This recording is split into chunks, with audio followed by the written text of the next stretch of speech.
Hey guys, welcome back to OMS TV. And yes, today we have the all-new Canon EOS C70 with us.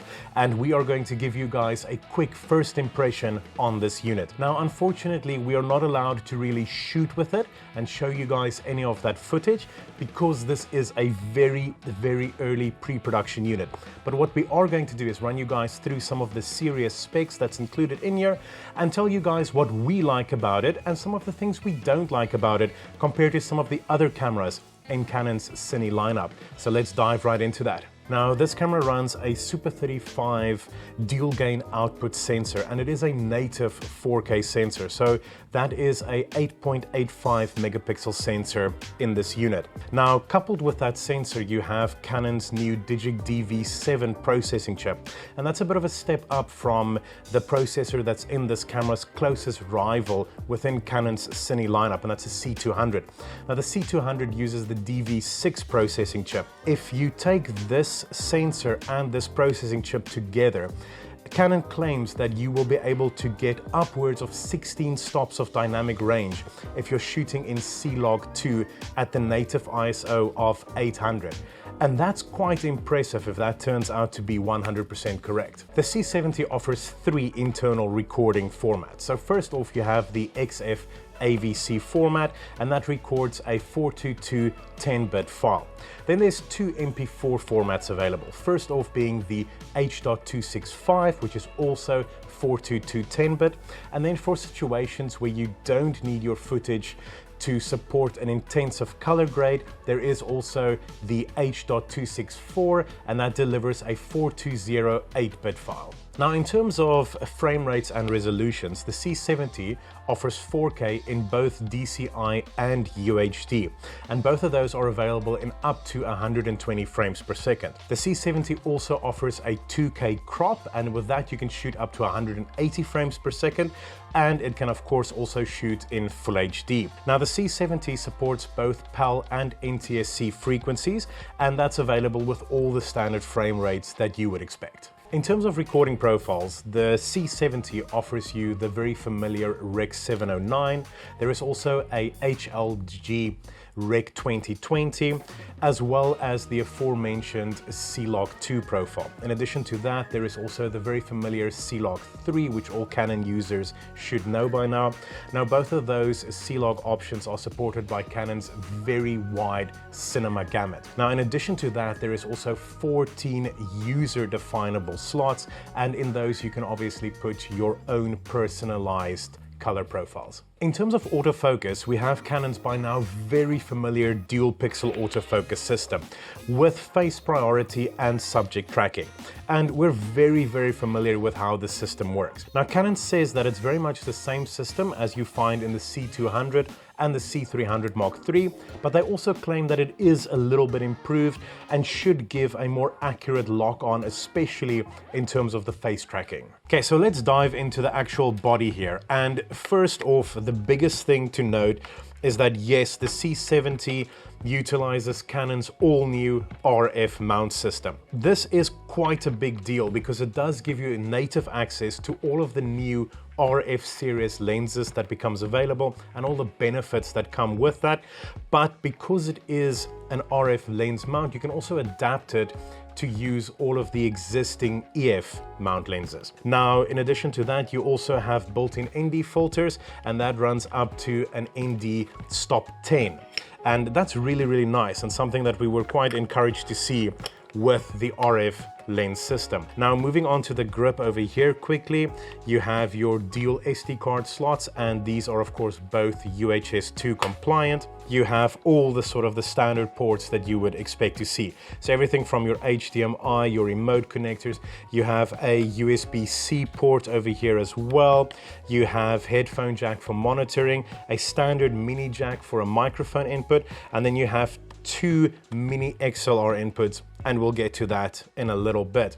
In addition to that, you also have all the standard buttons that you would expect to see on one of Canon's Cine series cameras. So you have everything from your peaking to your waveform, iris control, magnification, punch in, all of that readily available at buttons that you can reach easily and is very familiar to use. Now, Canon also states that 13 of these buttons can be assigned to any number of custom functions, and a lot of them are labeled, so they're quite easy to get to and use. You have a very nice 3.5-inch touchscreen, and this is actually a joy to use. Using the touchscreen on this camera makes it a lot easier to operate for first-time users, and it's really, really nice to see that in there. Coming back around to the grip, I just want to state that this is very standard Canon fare. It falls into the hand really well. It is very, very familiar, and any user who currently uses any of Canon's Cine series cameras will be able to pick this up and use it straight away. You have your joystick, you have all of your little dials right here. It is a very nice, very familiar camera to pick up and operate. Now let's run through some of the negatives that I found on this camera. And first off, I am missing two buttons that we have on something like the C200, and I would have loved to see them here. And that's a button for the ISO and one for the shutter speed. Now on the C70, I know that I can go onto the touchscreen and I can manipulate both the ISO and shutter speed there. And I know that I can set custom buttons for that functionality, but it would have been nice to have those buttons and be able to access them straight away. Now the other point that I want to raise, and I know this is nitpicking, is the mini XLR ports. And I know why Canon did it and didn't go with full-size ports. It is to keep the camera as compact as possible, but it is just a little bit of an inconvenience. In addition, I also just want to say that the body does feel a little bit cheap compared to the C200 or C300. And specifically, this whole enclosure at the back here where the screen is mounted on. Now, I get that this is still a pre-production unit, but this housing here is very, very plasticky, and I don't like it for a camera at this price point. Another point is the fact that this camera right now has no ability to record RAW internally. And I get it, there's two SD card slots, you don't have CF Express on this unit, but it is a little bit of an inconvenience when some of its competition does offer that functionality. And as of right now, there is no confirmation from Canon whether you can output a RAW signal via the HDMI port. There is a 2K crop at 180 frames per second functionality in here, and to me that just feels a little bit weird. If you're going to give me a 2K crop, I would have liked to see that maybe pushed to 240 frames. It's a little bit more usable day to day. Then one last thing that I would have loved to see here is some form of an EVF. And I'm not talking about the big bulky EVFs that you find again on C200s or C300s, but even just a sort of a mirrorless camera style EVF on the back here would have been really, really great, especially if you're shooting outdoors in bright sunlight. That really would have been nice to have. And as of right now, there is no confirmation of an EVF accessory that is compatible with this unit. Okay, now for the stuff that I actually really enjoy about this unit, and I'm going to kick it off with something that might seem quite small, but it's actually quite a big deal for me. It has a dedicated media button. Now, anybody who's used any of Canon's other cine cameras will know that traditionally you have to cycle your way through the on-off media switch at the top, and it's a bit of a mess to use, and you get it wrong and you turn the camera off instead of going to media. It was just never a very intuitive system, and I love the fact that Canon gave us a dedicated media button. I have mentioned it in the past as well, but I absolutely love the built-in NDs, and just the functionality that gives you in a unit that's this compact is absolutely great. Then the other thing that is great for me is this fully articulating touch screen. I absolutely love how it works. It has a little pop-up menu that is so crisp, so responsive, and so easy to use. It just makes the whole system an absolute joy to live with. Then if you swing it around, the unit is compatible with Canon's BP-A series batteries. And again, anybody who's used any of the cine cameras in the past will be familiar with that battery setup, and it'll slot straight into your workflow. It is absolutely great, and I really enjoy it. Then just the body itself, just the way that it works and the way that all the buttons fall to hand and the layout is really positive. It is such a compact and lightweight unit compared to the camera that we use all the time, the C200, and I really like it, and I can't wait to actually go and shoot with this unit and see how it performs.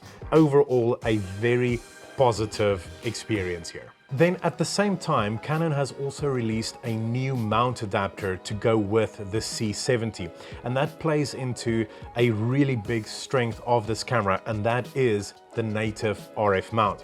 Now, they've released the EF-EOS R0.71 times mount adapter specifically to go with this unit, and it can actually be permanently mounted onto the camera using these 4 little screw points right there. Now, as you would expect, that adapts your RF mount to be able to accept EF mount lenses, but it has optics on the inside that allows you to maintain the full angle of view on the Super 35 sensor for any full frame lens that you attach to it, and that's really encouraging to see. And though that optics also allows 1 extra stop of light transmission running into the camera, and I really like the fact that Canon has gone down this route, and it's a very encouraging sign from them, and I really like it. Well guys, we can't wait to get this camera out in the field and see what it can actually do and bring you guys a full review of the Canon EOS C70. But until such time, if there's any questions you have about this camera,